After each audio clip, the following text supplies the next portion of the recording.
about it. Julian? Yeah, I think everyone's such incredible points. I think it's really something that's difficult to analyze because there's so many questions and ways in which we can look at this issue, right? You're bringing up a great point. Why is this taking so long? And it's a question about how far have we gone from our norms? Mm-hmm. How do we perceive power so differently, right? Where we even have a question about whether or not this can be done. Has Trump changed our norms so far that we're similar to China or Russia, to our appeal towards a strong man? And do we even believe, because of the stagnation within our Congress, that there's even power within like our institutions? You know, Trump could call for anyone to attack anybody, but it's for the Kirsten's saying, some of the American people going out there and protesting themselves. Arresting Trump or putting Trump behind bars is such a small part of the problem. It's what has the state done? How far has it forgotten people to the point where they feel like they can go march on to the Capitol, tear down the Capitol, and threaten to kill senators? The state has promised so much to people. They're not receiving help. People's financial situations are getting worse. Social Security is not going to be around for a very long time. But yeah, go ahead. Look what it's doing to us as a people. Definitely, It's demeaning our whole right. You know, we as blacks, we just want them to go by the rules which they preach. They never have in our situation, so it's always wrong to us. It's always been wrong to us. So, but when you would get people that are going back to the Nazis, and nowadays it's Christian nationalism. Where are we going with this? People feel now disheartened. Trump is a son of a Klansman. Right. Well, I mean, it's of a symptom. I mean, people feel disheartened. They feel like the state isn't for them. I mean, you have a lot of African Americans that are saying they're going to vote for Trump if he runs again, right? I mean, because they were promised things with Joe Biden that they never received. I'm just saying whole point. This is a part of the problem. They're brainwashed to believe that the Democrats never did anything for us. They're like the Dixiecrats of old. Biden's too weak. He's a punk. All right? And then you got this attorney general that sits on it for a year and a half. And you got these crackers running around like they rule. And bringing back Nazism, that's what bugs me. Yeah, I mean, you got to look at the American people's pockets.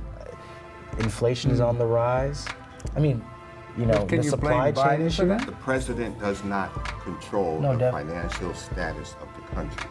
We have had depressions in this country in the 1800s where, going back to the Federal Reserve, Jefferson was against the Federal Reserve because it's not a government entity.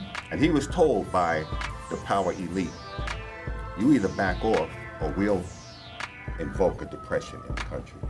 It has happened more than once. These depressions have nothing to do with the body politic, Democrat, Republican. Exactly, yeah. These guys are not running the country.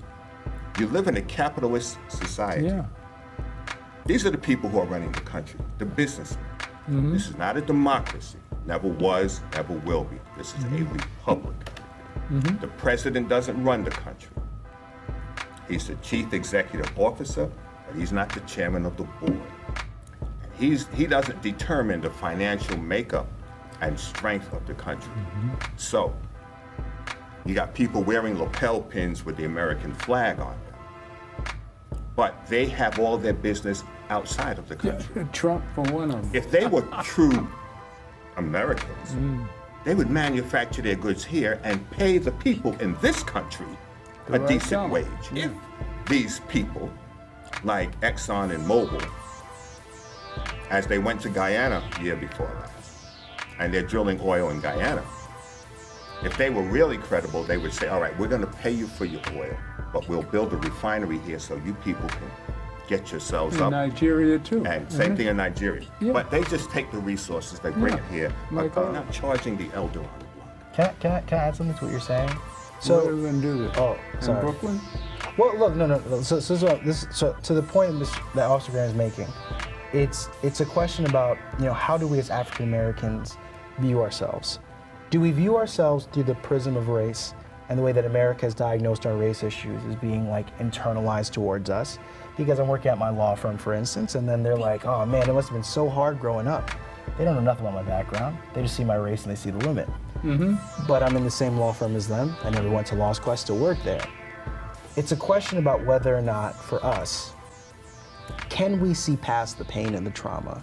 And can we look towards the opportunity? Can we look towards our environment and develop it and shift it to the point where we're not talking how bad Elon Musk is for avoiding taxes. We're thinking to ourselves, how do we create products that we have tax incentives too, where we create green energy for our communities? You know, how do we put ourselves in the winning position? The game is the game. It's the way that it works. It's the way that it is. But the way you see black yourself. entrepreneur, black entrepreneurs, black business, black leaders, we can think about this economy in a way that it could work for us. It can, absolutely it can. I've seen it.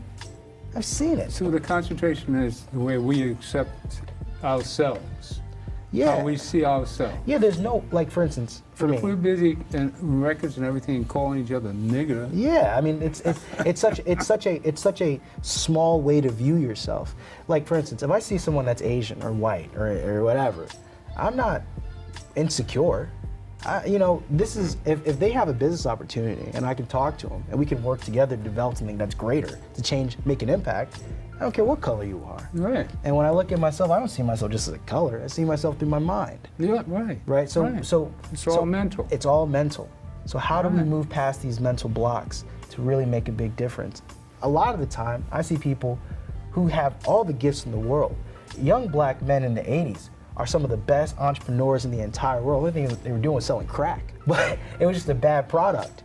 But look at the ingenuity, the intelligence, the way they can think about distributors. Wow. If there was a way where they could direct that energy in the positive. Was planned genocide. Totally true, and that I'm not denying that. Genocide. Wait, Mr. Gilchrist, let me say what I'm saying.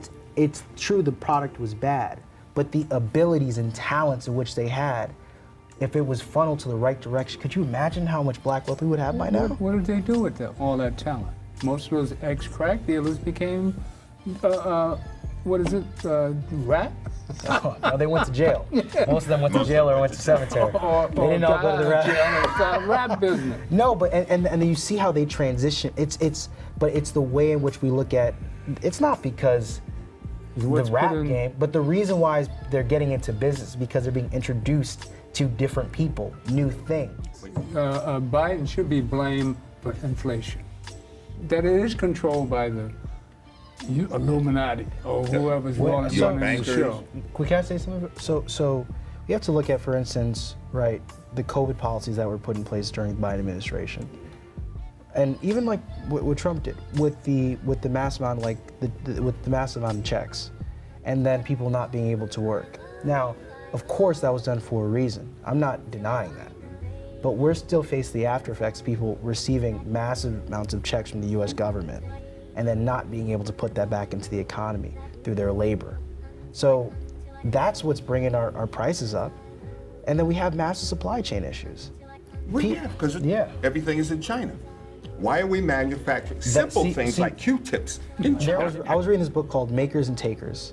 And it's about how the U.S. economy has transitioned from a primarily like production supply chain or like a country, right, into like a consumer. And also because of the educated elite within our country, they encourage banks to basically like create these like weird loans, which caused the 2008 crash. And also these major corporations like Apple are not producing these great products anymore. They're not paying taxes either.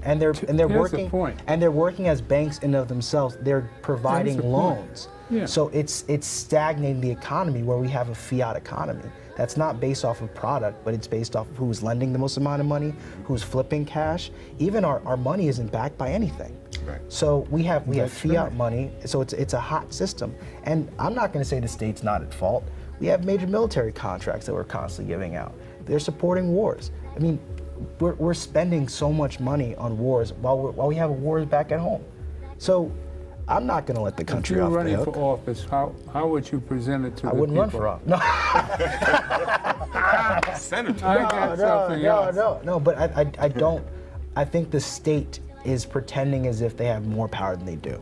especially for African Americans, we've basically been like a tennis ball in this game. We're letting the events happen to us instead of ourselves controlling the events. How we change it, because you're a changer, you're an activist. Well, you know, we think about ways in which we can get involved in the economy, in the market. And we think about ways in which we can get involved in real estate, investing. We think about ways in which we can have a voice. We have a great voice in our democracy. We have great voter turnout. We're really powerful people. But the thing is, like, we're waiting for someone to save us. No one is going to save us. Especially during the pandemic, our institutions have been so weakened. I've recognized that a little cold can wipe us out. And so we can't depend solely on our institutions to save us. We have to be active change agents. No, but the thing is, not for you, but a lot of people are looking towards the state's moves. We have to become a part of that institution. But we also need to develop our own institutions too. I'm not going to vote. No, definitely not. But we also need to develop our own institutions too. We need to have financial literacy.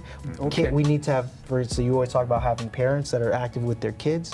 We need to understand that we have to save ourselves. Each one teach one. Each one teach one.